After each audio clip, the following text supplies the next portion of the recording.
goal of Melanated Movement is to end the HIV epidemic amongst Black women through engagement and fundraising.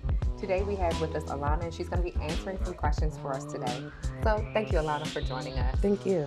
First, what can community health centers, health departments, and the general medical community do to normalize sexual and reproductive health and HIV prevention messages to Black women? So I do believe that oftentimes we look at PrEP as just a quote unquote gay drug. Oftentimes with my job, which is the National HIV Behavioral Surveillance Study, what we do is we study the social determinants of essentially individuals who are high risk for HIV. So we go through intravenous drug users, men who have sex with men, and high-risk heterosexuals.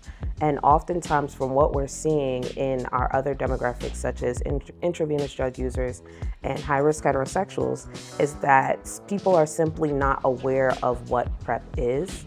Oftentimes, even for me, as a cis heterosexual Black woman, I do not see those commercials unless I'm within the space for that to happen. So, cisgender heterosexual spaces aren't really having the conversation around PrEP or things like Descovy or Biktarvy, and they don't understand that there are preventative measures that we can have against HIV. And so, based off of what you said, what message would you provide around PrEP for cis hetero people? So, long story short, medication is medication. It is not just, medication does not have a sexuality.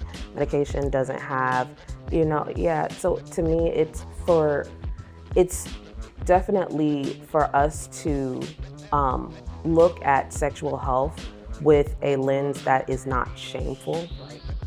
Being aware of what contraceptives are around us, which could also go into, sexual health, and whether that's involving the schools or even just around maternal health. So whether that is using female condoms, a lot of people don't even know that female condoms exist, or dental dams, and then how to properly use those measures. And so it's the same idea around PrEP. PrEP is simply something that helps to protect you and essentially gives you autonomy over your body. And that's really what we want to highlight.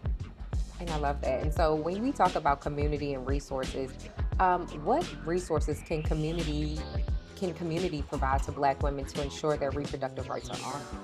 So for people, period, I always tell them to get out into your community. A lot of people just aren't aware of how systems work. That's what we have housing case managers for, medical case managers. And so really just that is also on the onus of the agencies to make sure that they're putting that information out there, because a lot of people simply just don't know what they don't know. So I know for my area in the Hampton Roads, we have places that are like the Hampton Roads Workforce Development. And so I highlight that because when you go to work with these people, they're not just touching on workforce. We're touching on things like SNAP benefits, EBT, getting you connected with your local organizations that will help you with whatever issues you're having. Because oftentimes, how can you take care of yourself? Right. Your main focus isn't your health if you still have to keep the lights on. Right. And so you're saying basically that social determinants of health really impact access to PrEP and different things like that, especially for women. How can the community, or how can Black women lean on these organizations to bring them to the table and to advocate for themselves more? I believe that, so I feel like for Black women, it's really on the agency to find these groups of people.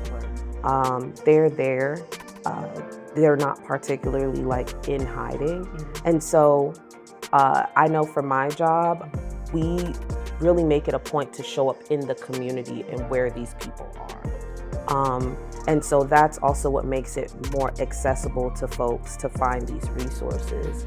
And it's simple as maybe going to like your local church on like their pantry day, Mhm. or just showing up in your neighborhoods at the park. We actually have over off of Calvert Square out in Norfolk, they'll have like the mobile dental office that will come to the park, and some of the moms in the neighborhoods will bring their kids.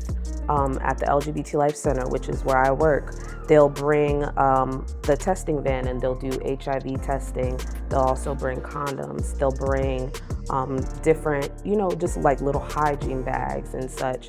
And so it's really on these organizations to really put their foot forward into initiating that interaction, because a lot of people also, what comes with that is a sense of shame that's saying that they need help, which is really hard. And that's often what we're seeing, like when we use harmful phrases like